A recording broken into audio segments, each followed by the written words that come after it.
लागत नाही हा ना, काही खायला बसलं लांबवर जात आहे का नाही? बरोबर आहे, बरोबर आहे.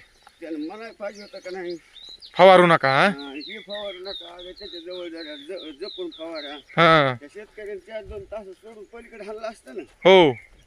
त्या मिळत लागला नाही ते गेलं जळून त्याचं. मग तणनाशक ह्याचा किती एकर कापूस गेला जळून? त्याचा तरी 2 एकर तरी असेल त्याचा कापूस. मग हाणामाऱ्या झाल्या का फक्त बोला बोली झाली? नाही हाणामारे होत होत्या, पण ते 4-2 लोकांना आपल्यासारख्या हा. समजून एकूण एकाला सांगितलं. किती दिली भरपाई आता कापसाची? त्याला 40,000 रुपये दिले नुसतं. किती एकराची? 1-1.5 एकर असेल ते. बरोबर बरोबर.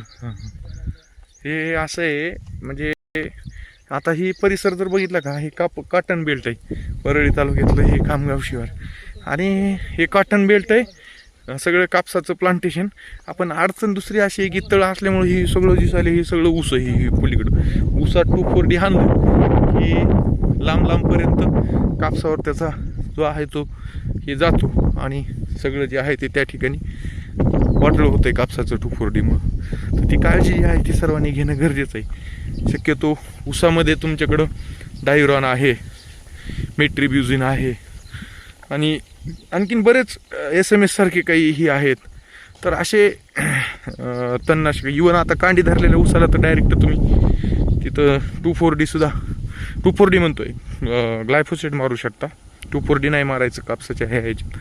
तर त्या पद्धतीनं आपण तण व्यवस्थापन करू शकतो.